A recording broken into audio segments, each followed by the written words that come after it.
Welcome. We're Welcome. here. It's Friday. And hi, Brooke. Hi, Brooke. How are you?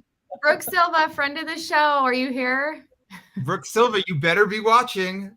No, we do apologize. We were running a little late getting started today, and Brooke Silva was very upset at us about it. So we're calling her out. We love her. We love She's Brooke. the best. Finally, there we go. And Brooke, a diligent labs advisor. If you look, please give StreamYard permission to share with you. That way we can see your lovely name up on screen when we put comments up there. And Brooke is doing it correctly. If you do not, we will absolutely harass you about it. So there we go. Joe. Yes. My name is Joe McHugh. I am your host. And with me is my co-host, Kimber Walton. Kimber, how are you? Great. In Utah, it's spring. Yeah. It might be a fake out, but today it is. Today do you get 4 seasons in Utah or just 2? We get the solid 4 seasons. Like it's cool. Perfect. That's why I live here. I get a little piece of everything. Yeah, I get the 4 seasons. I love that. Yeah. I know California people will tell them their way of life is better, but I don't know. I don't know if I agree. Yeah. So, and with us is our fantastic, this is his second time on the show, Saiid. How you doing, Saiid? Touchdown. I made it back. Yeah. I mean, we were, after the big fiasco that was last time, we weren't going to invite you back, but no. You know what? Next time I come on labs that we're watching, I'm going to be quiet because every time I say something, they're like, hey, come on.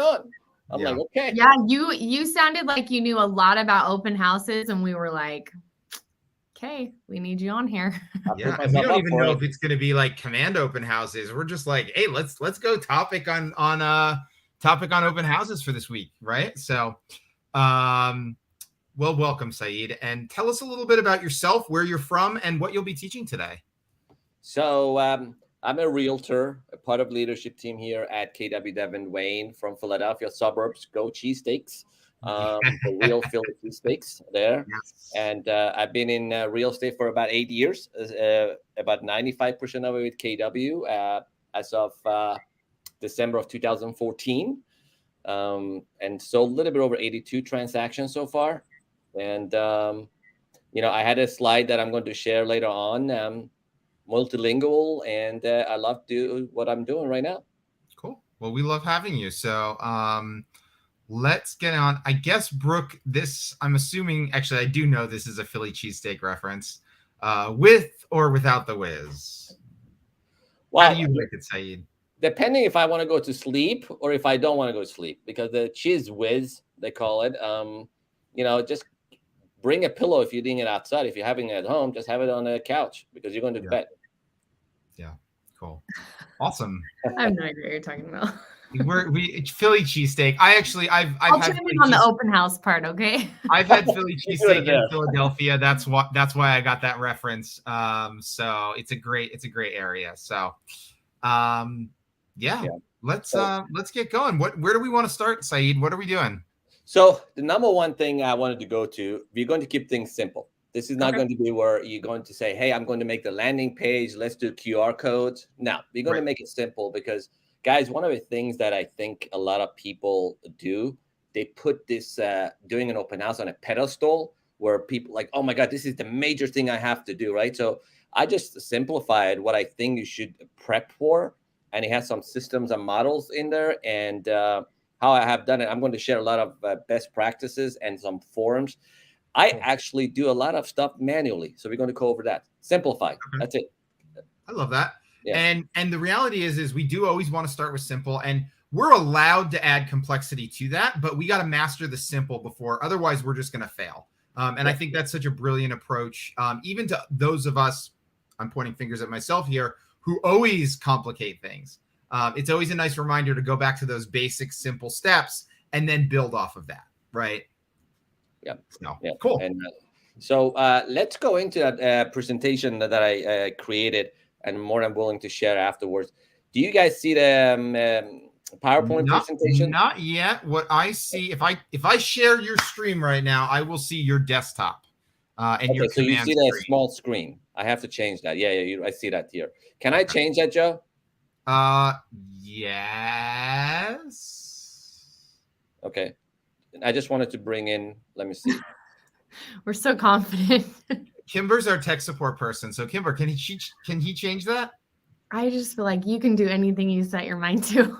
And I don't know who this is, but I want to harass them. Facebook user says guilty. I don't know who this is. Who is this? Who is You know what this? it is? No, because I have 2 screens and I'm guilty of using Mac. So I have the small screen on the bottom. Do you guys see the presentation now? Yes, I will pop that on right there. Okay, cool. That's what we do. Let's go over that. There we go. So keep it simple. There we go. All right, so let's keep it this way so we can actually go a little bit about me, myself. So you saw it, 8 years in real estate, 80 plus transaction, market center tech trainer, 75 agent onboarded. Now, what we're talking about today is open houses. So I did a little bit of unconventional open houses back in time when I joined. And I did a little bit over 60 open houses. Guys, we all know with experience, we get better. The first 2-3 years in real estate, I didn't know what follow-up was. I didn't have a CRM. So let's go to the next one. So these are the quick overview of what we're going to talk about today. That's it. Prep for open house, what it is, hold the open house, regroup after the open house, and follow up. That is, I don't think we can get any simpler than that. Oh, you don't just hold the open house? That's weird. Well, you know what it is? I thought about it. So I thought about it. I haven't done an open house for a little bit over 2 months. Average days on the market where we are within 15 miles is 48 hours. So think about it. The ads cannot even be run before they have multiple offers. And I personally didn't have any listings because I also do listings. So I'm like, how can I do this? How can I present this to someone that have never done open houses? How can I bring value? Another stat sorry to interrupt you. I was just going to say another like prevalent stat right now is how many people are going through those open houses. There's, double, triple what's usual for coming through, which adds a lot more opportunity later too. So that's another thing to add with what's going on right now. Yeah. It's one of the biggest thing that I experienced in 2016. I was trying to figure things out. Mm-hmm. While, now in my area, Philadelphia area, our area is different than the Midwest, the Utahs, as far as space, or as metro area in Phoenix. The streets are different. The way you put signs are different. And if you do open house in the winter, trying to get a sign in a block of ice, versus summertime, right? And how do you do that? And I can share experiences where I knocked on people's door. I'm like, hey, I give you a Starbucks gift card for $5 if you put your sign. If I put this sign right in a corner lot to say it is an open house down the road, and I give you $5. And when I go back nowadays, because I don't do it anymore, I'm like, why don't I do it anymore? Why do I make it so complicated? So here how I did it. I knocked on the door. I'm like, Mrs. Johnson, I'm hosting an open house in 5 days, good old days, of waiting 5 days before the house can have open house. Would you mind? Because guys, how many times I can tell you I have lost signs. People put the sign out, they trash them because people don't ask them. And some neighbors, they get upset that, hey, nobody even asked me. So yeah, I got one listing out of it. That was a smaller listing. And so let's go to the strategies. What do you do when you are doing pre-open house? Yeah, let's talk about this. I love this. Yeah. So how do you do that? If you take a look, I haven't even mentioned yet, get your signs, get your directional, get this stuff. The number one thing I would encourage agents right now in today's economy is join pivot community calls in the morning. Why? Because these are people directly succeeding in open houses right now. And we're talking about the shift group, right? Is that yes. That's what we're talking about? Okay, yeah. So just for clarity, anybody who does not belong to that shift group, I believe it is Who runs that? It's James James Shaw, right? Shaw. That's James Shaw Pivot Group. Yeah, James. I've had him as a bold coach twice. He's such an awesome coach. Really, really understands the material. High energy. Maybe as high as Saiid. I'm not 100% sure. But yeah, please go and join that group. It's really great resource. Yeah, they have 99,600 people on there. And so the next one is visit other people open houses. If you find any open houses. And now number 2 value thing I wanted to bring out here. I'm doing this from Philadelphia area agent perspective. What can an agent in Omaha, Nebraska, or what can an agent in Washington State? How can this help an agent in Texas, right? Yeah. So if you have open houses, visit the open houses, take a look at the signs, go to the agent, ask questions, see if they even know the house they're hosting an open house at. Look at those open houses and see if they know their neighborhood, right? And number 3, and Jason talked about it today. They had a call with Jason and Mark. Practice script. Don't make it too hard. Practice script. The 6 connection questions. Why am I saying that? You're going to see it on the next slide when we go in there. And then read the shift book. Why am I telling people read the shift book right at a pre-open house? You're going to see that on the next slide. And the number 1 thing, Kimber, let's say you come to open house and you ask me, hey, Saiid, we might not be interested in this house. How's the local neighborhood? And imagine if you ask me that and I'm like, well, Kimber, you know what? That's a good question. Can I email you? Versus saying 32 homes sold, average price is 350,000 price square foot. And you know where you can find that?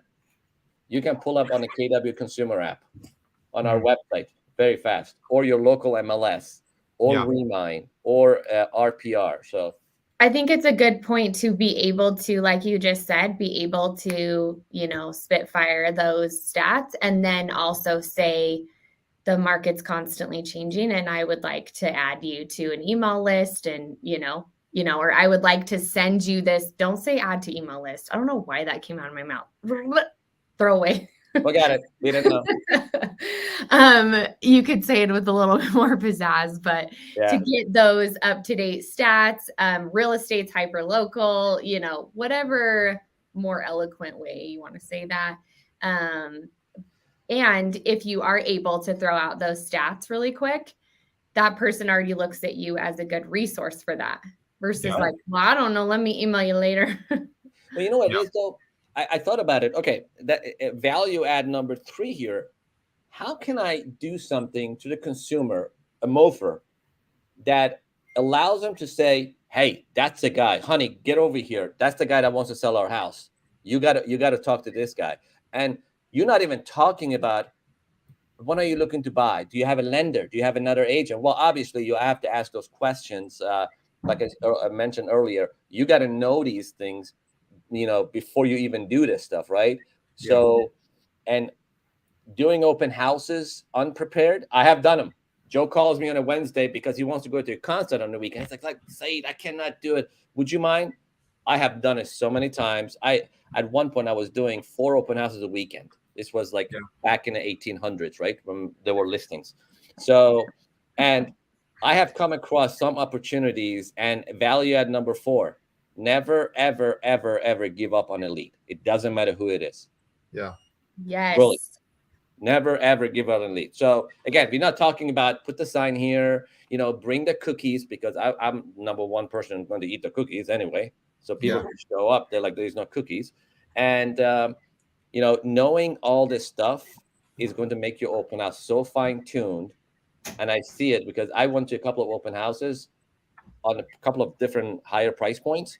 Guys, no data, no sheets, just somebody standing there say welcome. And then I thought about it. If you're hosting an open house after 2 weeks in Philly suburbs, you have a problem.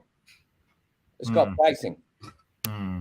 If you're above that pricing of the neighborhood, I think you're going to look yourself in the mirror because you're going to be the only one visiting that open house. Nobody is going to show up. Right? So know the pricing, know the neighborhood. That's it. How you do the open house. I wanted to share with you a couple of different sheets that I have. So let's see. Where do we go? There we go. Don't worry about this. This is the desktop. Let's bring out these sheets. There we go. Do you guys see this? Files? Yep. Okay. I'm going to show you the signing sheet, which is on KW Connect. Over 3,000 people, I think, have seen that. Don't laugh at it. Let's take a look. It's going to coming in. Okay, we're not laughing. So this was based on a little bit over 60 open houses. I feel like an internet thing, like everybody just leaned into their computer right now to read this. Like everybody's leaning in. So in all fairness, I'm older. So let's see. I open this. There we go. All right. Let's see. How can we make this bigger? Come on. There we go. No, that's good. I'm just giving you a hard time. I can make this. We can get rid of our pretty faces and just show that. That works. There we go. So guys, people ask, well, hold up a second. This guy is a tech guy. He just didn't say landing pages, QR codes, banners, Facebook ads. Guys, this idea came from my broker about 7 years ago. He's like, get everybody to signing. I have a 99%, maybe higher than that, signing rate. Every person has always signed in. Fake name or not, John Doe or not, everything you see on the forum takes them through an experience. By the time, if they are ready, 6 months, year, 2 years down the road, I have had a 15 seconds conversation with them during that time. So this form is just not about having somebody to sign in. This form is for me as a real estate expert to judge, do I want to work with this buyer? Is this buyer qualified? Can I get him a listing? And if you take a look, I took questions from agents, feedback from brokers, feedback from mega teams. And if you look at the questions you see on the screen, and it is on KW Connect, it's going to tell you everything you need to know. And then if you're qualified to be added to my database, which then becomes a data bank, that's when I put it in. Yeah. Wow. I have a record 132 people at an open house. That was December of 2019. I had another 96 people. There's a lot of some sheets. And, I can tell you right here. They're right here. They're kept. These are 3 years old, right? So then they go into my database. So what do you guys think so far about the sheet? Looks good. I mean, I've seen similar ones before. You have a lot of detail in there. I think it's really straightforward. Yeah, you know what it is. And sometimes people ask you, do I have to fill this up? I'm like, yeah, you know what? Just go ahead and fill as much as you want. And sometimes, guys, I have a lady that wants to sell her farm or a big house and a bunch of acreage. It's over $2 million. And we talk once a month. And she filled up everything on that form. I don't force people. If you don't want to do it, that's fine. But another thing, too, is when people see that you're asking questions, they know you're serious. The people that are serious, that want to sell or buy, that know somebody asking the right question, they're going to answer those. That's it. This is one of them. And so, Saiid, of course, you made Chad happy. You said farm. You said land. Farm, land, farm, farm, land, farm. There we go. Said a couple of times. So, and I actually created, this is from 2014 to 2017. I want to bring this in. Yeah. So I love your sign-in sheet. And I would actually say for those people who insist on doing digital, and I'm not going to tell you that you're running your business wrong by doing that. I know in my area, cell phone service cuts out, right? Internet service cuts out. So at the very least, download this and have a package of them ready for every open house you go to, because sometimes technology does fail us and you don't want to miss out on those opportunities if that happens, right? There was one of my favorite quotes by an author is technology is what we get when what we want is stuff that works, right? And so sometimes we need to have that backup. So even if you're not going to use Saiid's thing for every open house, it's a great form. Keep it in like a folder in your car, because you don't want to be caught, with your proverbial pants down. You know what? It's so true, because I had in 2015, I had a lady that came to an open house. This was one of my first open houses. Guys, I had nothing. So I put her name down and I'm like, at that time, I'm like, follow up what? So time goes on. Long story short, She bought a $600,000 home cash, and that was one of my $11,000 commission checks the first year I was in business, right? Yeah. But I didn't know how to follow up. She just happened to come to another open house that I had hosted in Malvern. It's outside Philly suburb. With a lot of land. And we call that failing forward, Saiid. Yep. You know, Mark King says he changed 10 different positions, I think, 10 different jobs, and he always failed forward, and he enjoyed it. He always learned. So what you see on the screen, I created this. I don't do this anymore. Yeah, why don't you make it full screen for us? That way we can see most of it. And let's zoom in a little bit on like the top as we talk about it. Let's see. Let me make it big. So there we go. My background is in guerrilla marketing and lead gen from health clubs. And back in time, we had rules like a 10-7-3-2. We just counted down in days. So I changed some of this. Again, this is from another company, and I just optimize it for my own use. And this is the time back in the 1800s, I call it, with a lot of land and listings, hey, Chad, there, and the home that were on the market more than 5 days. 7 days before open house, this is what you do. 2 days before open house, this is what else you do. And then maximize the day of the open house if you have time. And in our area, Philly suburbs, a lot of agents may do list open houses now also on Saturdays, both Saturday and Sunday, 2 to 4, 4 to 6. So that's what this was built on. And as you know, time has progressed. I'm like, I don't have time for this anymore. Listings barely get on the market before they go. So we have to be, you know, on the go. Let's take a step back from that, though, because some agents do have strategies for, you know, whether it's, okay, we're not accepting offers till a week from when it's been on the market. Now, obviously, if your market doesn't allow that, I'm going to highlight this comment by Chris Cox, who, kudos, Chris, you did give StreamYard permission, so we don't get to make fun of you anymore. Let the listings breathe. You know, if you don't leverage your listings into more listings, what's the point? So again, we're not going to tell you how to run your business, but if you can let, you know, whether that's the coming soon period before you put it on the market or making your listing be on the market a week before you accept offers, whatever it is, use this. And if this is what you have to do to get business out of your open house, like, do it, right? Because like you said, every listing should produce at least 2 pieces of business, or it isn't worth it.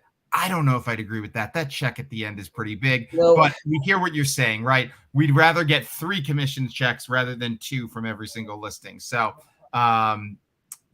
definitely, you know, utilize a plan like this. And if you have to put in the MLS, again, check with your MLS rules, but if you have to put in the MLS, all offers to be reviewed and then pick a date a week after it's gone on the market, then that's what you do. It's so true. You know what, to your point there, Joe, like, you know, I had a listing recently and people's like, do you have a deadline? I'm like, what are you on a chase for, a deadline? If the seller said, if there's any offers coming in, we're going to put a deadline. And in our area, there's no specific rule that says, hey, you must do a deadline or you must lift the deadline, all that. But sometimes you got to also be careful when you do the deadlines, right? And I see a lot of listings, agents that put in automatic as it comes on the market. I'm like, what happens if it's the 4th day? Now the buyer psychology kicks in and says, you know what? I'm going to wait another day. So, all right, let's close this one. And I want to show you another sheet before we go to post. I have a letter that I have used, again, back in 1800 when there was a lot of land on farms. Hey, Chad, I had to say that. So this episode sponsored by Chad. This is Chad Land and Farm and Land Ranch Division. Yep.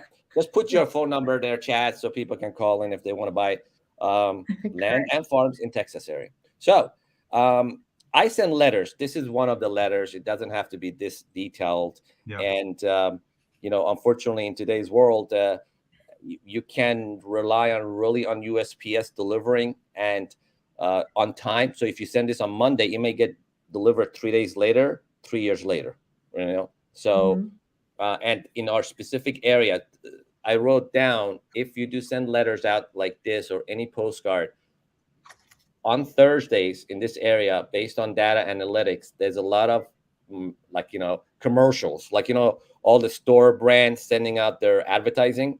Yeah. You don't want to be mixed of that. So either you send it on Monday so they get it by Wednesday based on the perimeter you create, or send it on Wednesday so they get it on Saturday. That's all. If you're sending something like this out. Do you now, are you hand addressing these? Are you printing the envelopes? What are you doing? Best way, I usually pick 25, 50 homes, handwrite, no return address, and only the seller's, the homeowner's first name. Yeah. Yeah. So if it's going to be wrong address, I don't want it back. Put it in the trash. Yeah. So keep it simple. No, and that's always great. Handwritten, I hear people go back and forth on this. Handwritten is such a great strategy because it looks like it's to them. It looks like it's specialized. And of course, what you're putting inside is not handwritten, but the envelope, we're getting them to open it. And I love that. Let's go one step further, and we're going to go now into post. So we have done the open house. We have done the, open house was held successful. Hopefully you have multiple offers.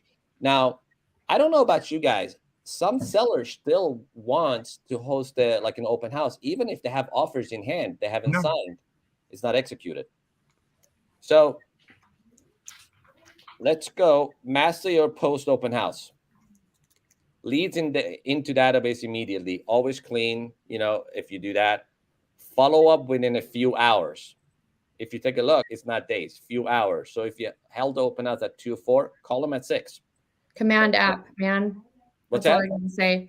I say you need to leverage the command app with that, because honestly, you could have a sheet of and a name and a list and multiple sheets of people that you may or may not do anything with, or you may not do anything for a while. I still feel like there is a speed to lead conversation, even if it's a lead from an open house.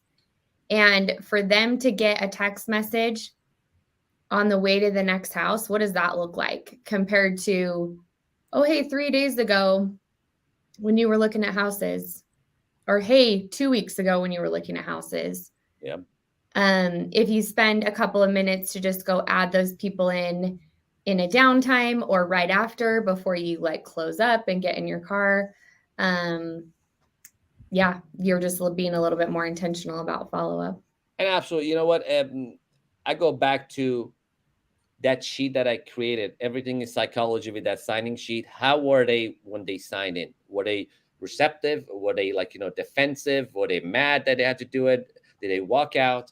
And I usually tour the house the day before, or when I come in, my minimum is half an hour before the open house in the house. If I put the signs out the night before, whatever. So that to me, Kimber, tells a lot the way they fill out that form. And if you don't want to fill out that form, you refuse, there's always a door you can walk out. So now, after email something of value within 12 to 24 hours, you have a good lead, you qualify them, you're entering in your CRM, in this case, a command contact. And the number one thing I always tell myself, don't worry about how it looks, how fast the data comes. Put them on a neighborhood nurture, send it right out, right? Send them right out.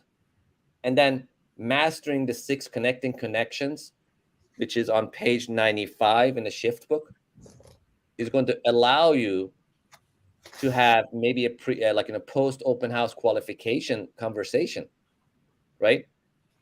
And provide them more value. So when you mix all this stuff together, it's simple. Clean database, know your conversation, practice script, even if it's for land and farm chat.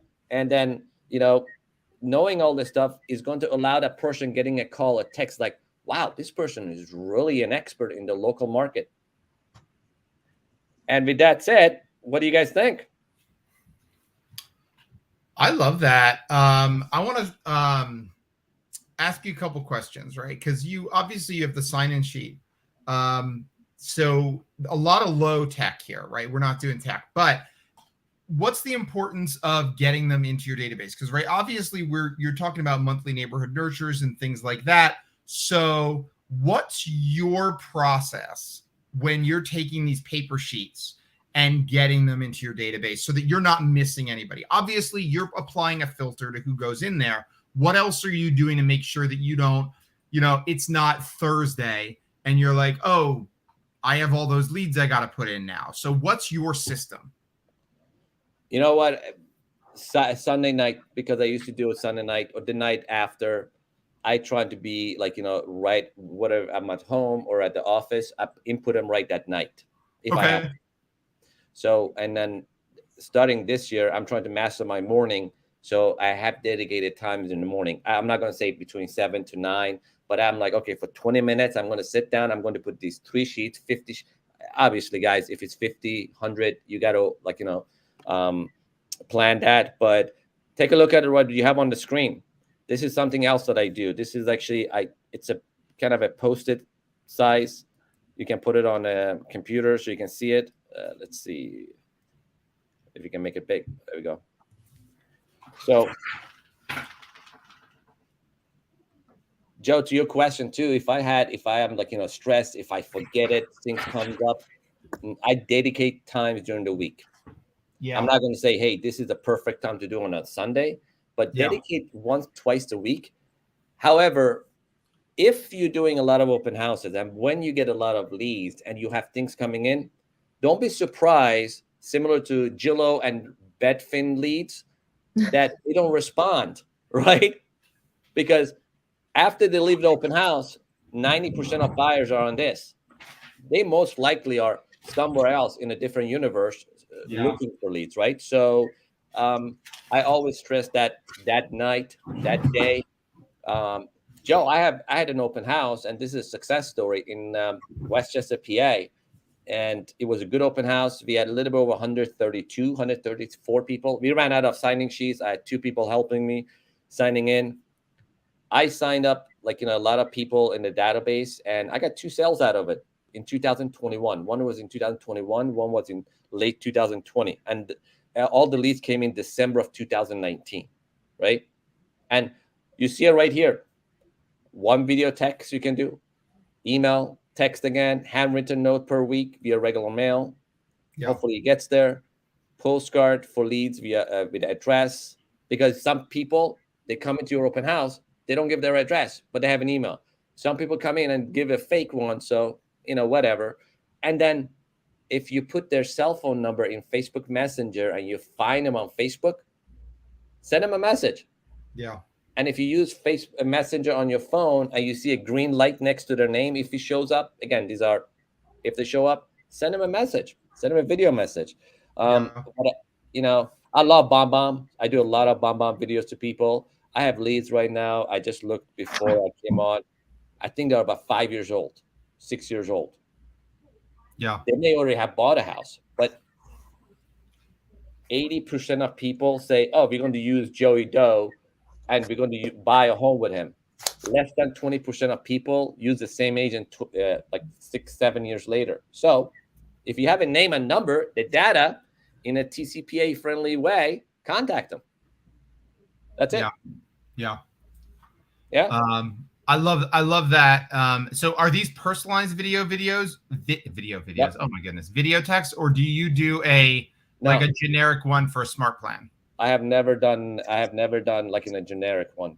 It's all personal. It takes time. I used to use a Lion Desk. I love Follow Up Boss, and then Command. I got married with Command in 2019, so I've been trying to do certain things there. And you know what, Joe? BombBomb app sometimes works well on the phone, and sometimes if you have iPhone or Apple iOS messages on your computer, record it, drag and drop it, and you're good to go. That's the new era of prospecting. Technically, you don't have to sit there for 5 hours and make phone calls. That's prospecting that a lot of people think is not. So if you read, and I forget, I'm not the guy who will tell you what page on Shift this is, but if you read where it talks about your 3 hours of lead generation, if I remember correctly, and it's been a hot minute since I read Shift.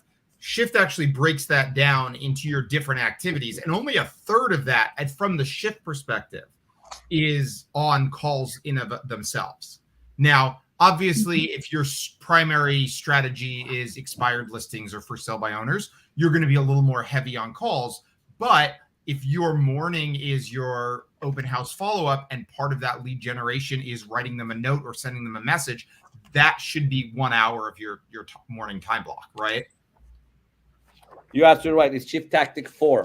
So basically, I think it's pages 49 and on. 79. So, yeah. Okay.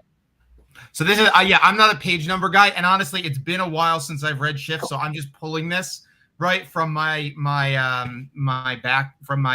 days of having read this. But yeah, remember, like, if you can't sit there and make calls for 3 hours, and let me tell you, not many of us can. There are who can, and I respect those people at a level that I cannot even express.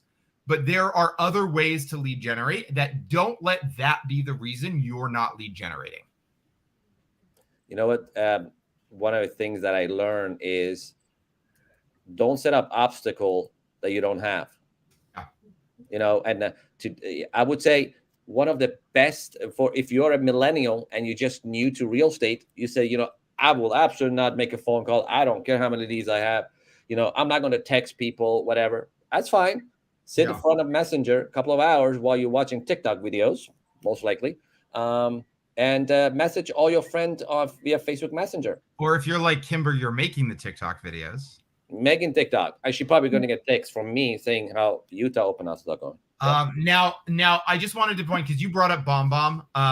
BombBomb, I believe, is one of the things that will connect via API Nation in Marketplace. Yes. It's early access right now. I believe that is live.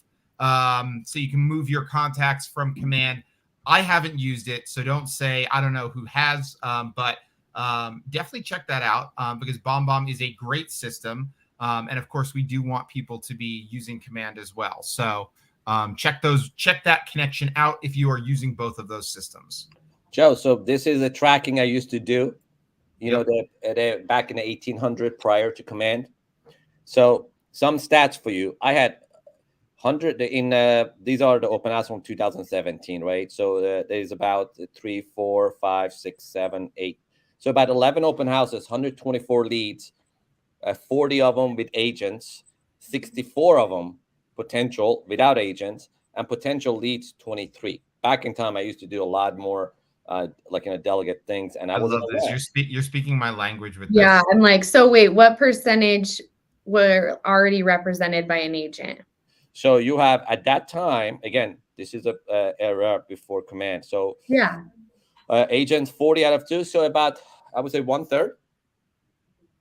So back in time, again, this is 3 years ago. So this is when I looked at it, I'm like, you know what? I want to share this, guys. Take a look at it.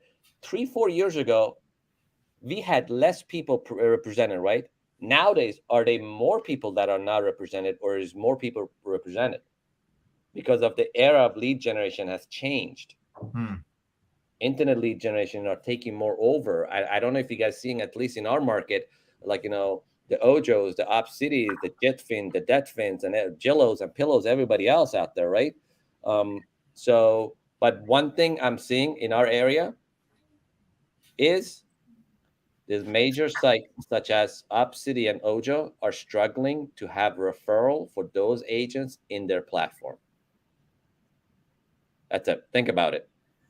Those major players that are doing referral-based business versus Zillow and Redfin, they are seeing less leads coming in.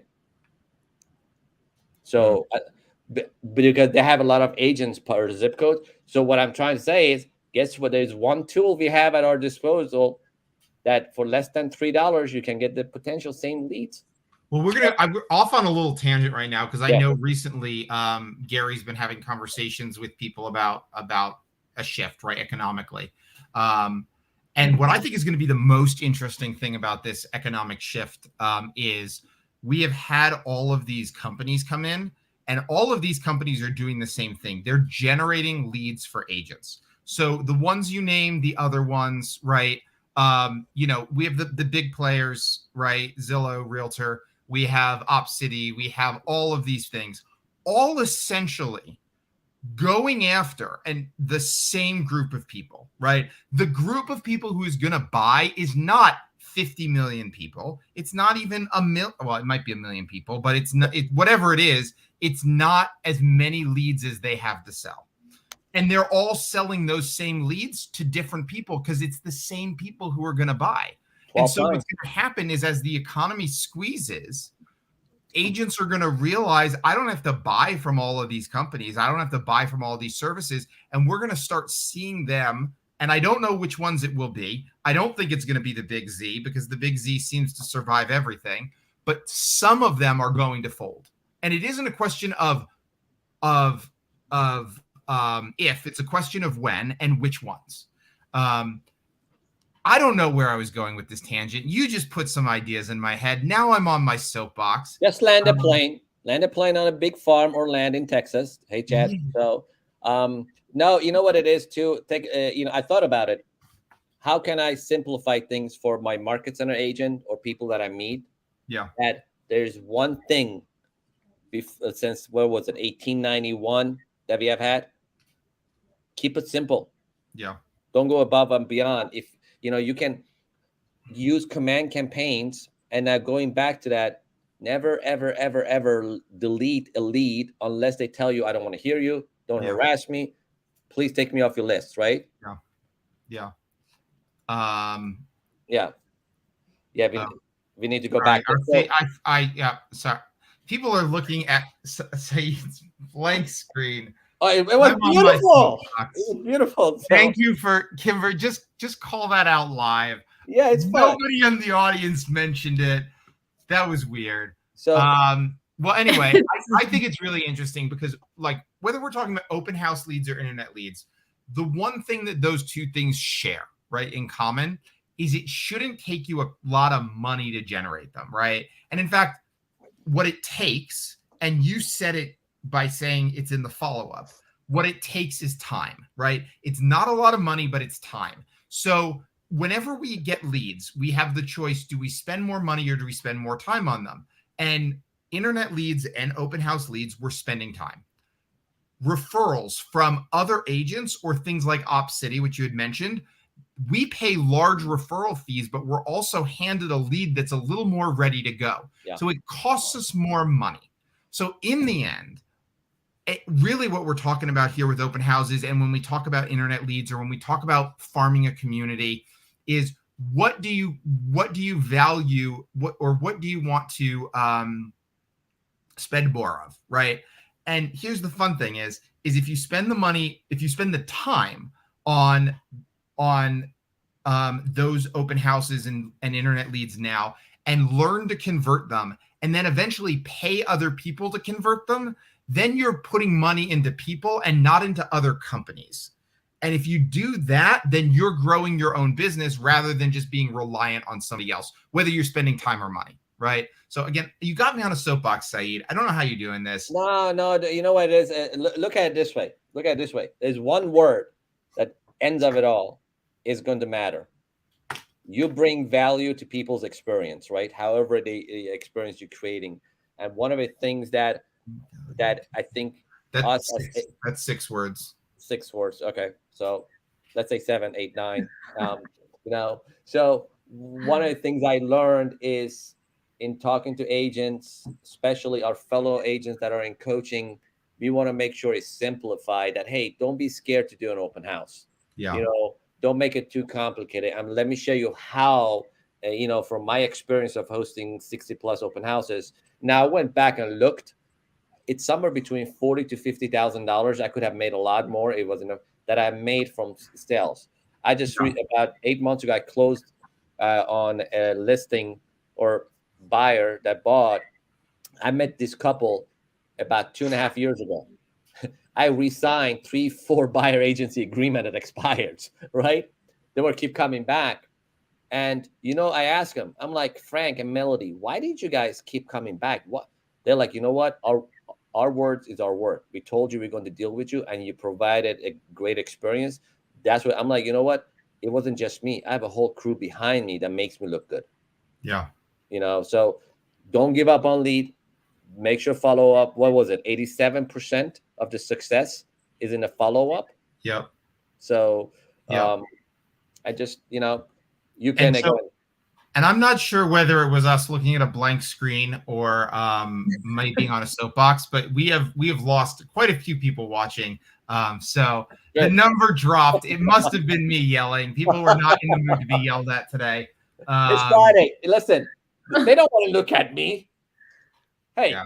it's They're not already a game. So listen. and we got Brooke still here, but that's Brooke. That's because you like it when things get a little rowdy. Not everybody enjoys being yelled at on a Friday afternoon. But you know what it is? I hope we provided enough value, simplified, because sometimes I don't know about you guys. When somebody says, open houses, pre-open house, and post-open houses, you know what it triggers in my mind? How is he doing it? Where does he put the signs out? Like, what billboards is he doing that? And the fact that we have, Brooke, it's like having 10,000 people here. Jeez. Oh man. In a good way. We love you. If Brooke is here, everybody's here. Oh man, you're gonna. Yeah. Chad, who earlier in this said, Brooke now. Chad said, Saiid is my favorite LA right now. Is definitely gonna take that back now that you gave Farm. Now that you gave Brooke all the credit. I love Land and Farm. Did I say Land and Farm enough? Boston. Hey, I think I said it a couple of times, Chad. Gosh. Yeah. Land and Farm, Boston. See? Have we fun are. There you go. We're done. You know what? We're off the rails. Yeah, we do. We're good. I hope people got some knowledge. And guys, one of the things I really stress, and because it's fun when we have this society going on, it's good that we have people like Brooke and Chad. And it makes me thinking, what does the agent that just joined your market center with 3 days experience or my market center feel? Because when we talk about shift, things are going to fall apart. Listen, yeah, that's a great day one conversation, right? So I had that because I do all the onboarding, right? And the number one thing I do in onboarding, I don't talk command at all. Yeah. I'm like, how can I help you to get started? And one of the agents said, this is a true story. Agent came on and they sitting there about 2 weeks into it. You know what? I'm going to do good. I'm going to give it about a month before I start to get a part-time job. I'm like, well, that's a great idea. That's okay. Let's talk about contacts and how important your contacts is, because it's not my job to consult that person. I went to my fellow PCs and did that. But think about it. How can I provide value to someone anywhere, anytime, based on the LinkedIn business? So I don't want to go on a soap opera because I still love Land and Farm in Texas and Boston. So I said all of it one time. Fun similar story, Saiid. I teach a command class, right? It takes 2 weeks, and I do it on not autopilot, but every 2 weeks I teach all of command. And I had an agent who came to me who was not, I don't want to say she wasn't properly onboarded into Keller Williams, but she was like, why am I taking this class? And I was like, you to talk to me. And so we actually had a little coaching conversation on the call about what it was. Turns out she actually used to flip houses and used to call homeowners to get them to sell them her house to her directly instead of listing them with an agent so she could do it. I said, you already know how to lead generate. And she was so lost trying to figure out, should I do this? Should I do this? What should I do to generate business? She already knew how to generate business, but no one was telling her to run with that. So sometimes when we have these onboarding conversations, it isn't about, okay, this is how we use command, which by the way is important, but it's about how can we utilize this aspect. Okay, so I said to her, all you need to know how to do is get your contacts in here right now and use the email system, because you know how to generate the business. We just need to give you the tool to communicate with them. And she was so grateful for that. I had a conversation with the legendary John Morris that flies a lot to Land and Farm in Texas and loves still Boston. John mentions about systems and models, right? And guys, this is a true story. I went and had lunch with John, and I'm like, I came back, I was energized, and that was like April or May of last year in 2021. And I thought about it. Am I doing click here, click there, too much user experience with fellow agents? How can I simplify things and provide value? As soon as I changed that mindset, It helped me to increase onboarding for Command PC. It helped my Command PC coach. It provided my OPs and TL value that, hey, as a market center tech trainer, you got somebody that understands your vision, because now we are connecting on the same line. So, but with that, land a plane that I hope everybody got something out of this. I always hope that they got value. And if you take a look, did we open Command today? I did. No, you mean on the call? No, we didn't. I didn't. Chad probably has like land on farm tags and smart views all over the place over there. Right? So we have 5 minutes. That's me. We do have 5 minutes left. So Saeed's trying to land the plane, and I keep like giving an up burst. Like I keep lifting. You want me to land it? Kimber, can you get into the cockpit and just land a plane here? I'm going so before we go, if anybody wants to leave any last comments on Facebook that we can highlight, Brooke apparently has all day, so we can hang out all day. Let's talk about this. But wait, real quick. So please put some comments. I just want to do takeaways really quick. So Kimber, what was your biggest takeaway from what we learned today? So biggest takeaway is the shift book should be not a big topic of it is a big topic of conversation. It should be the book that we're focusing on and we're reading. It's funny. It's come up like probably 5 times in the last 2 weeks, whether I'm talking about like shift tactics or, this conversation. And as I was going through reading a lot of the content recently, it's definitely something that I probably should have not just opened up now. I should have been looking at that very closely. And it's funny because, again, Saiid was like simple, right? Brooke just said simple. One of the shift tactics is find the motivated. Find the motivated. That doesn't sound too crazy. And does that not even ring true? Like we're talking about that in the shifted market to come, but does that not ring true for this market? How many of us in this market go out with buyers who are not willing to pay what needs to be paid for the houses that are there? That's not a willing person, right? Yeah. They might have the money, they might be able to do it, but that's not a willing person. And guess what? That same person is going to wait until they think the market's hit rock bottom. So you're not even going to get them in the start of this next market. They're going to close all the way at the very end of this next market. Now, let me tell you, I had a call yesterday at 9:05. I canceled at 9:06. I qualified them. I talked to them. They weren't pre-approved. This morning, I told them, hey, I think you should go see the property, but get pre-approved. They get that listing notice. Hey, we have all offers due here. They're like, oh, no, I'm not doing it. Let's cancel the showing. I'm like, let me ask you a question. Are you looking to buy a home within 120 days? He's like, well, I'm not pre-approved. Why are you asking? I'm like, well, pre-approvals usually last 120 days. We're going to wait to find if we see a property that lists. I'm like, listen, in the area you're looking at is 2 days. Let me do this. Let me send you a listing. Whenever you're ready to get pre-approved, let's connect again. I'm not going to go show a home at $5 a gallon gas and still say, you know what, I got something in the pipeline. I know it's going to close. And 2.5 years later, the buyer's not there. So anyway, cool. One of the takeaways I had from my own, I don't know if I can have any takeaways from my own thing, but, is that Kimber said it was a lot about pivot and shift. John talks about systems and models, recruiting, and how to provide value to leadership, to agent and prosperity. And I think one of the things that I got from it, this is my personal experience telling you guys this, I'm becoming better in presenting an idea that makes sense to all agents, even those in land and farm and in Boston. Does that make sense? Yeah. And my takeaway, and we're now the plane is crashing, so whatever. We crashed 5 minutes ago. We're like, we actually probably shouldn't. That's not a good joke, but whatever. With this back to basics, I remember one of my first mega camps I ever went to. Gary said, "Whoever told you to stop doing the basics?" Right? We always talk about going back to basics. Who told you to stop doing them? Right? So, Remember Gary's box?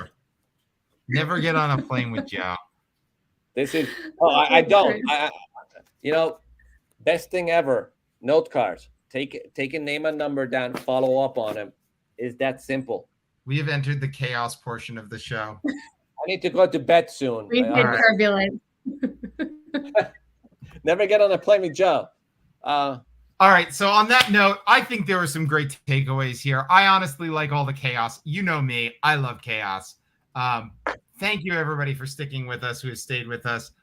I think we're like talking to one person at this point. Everybody else has left.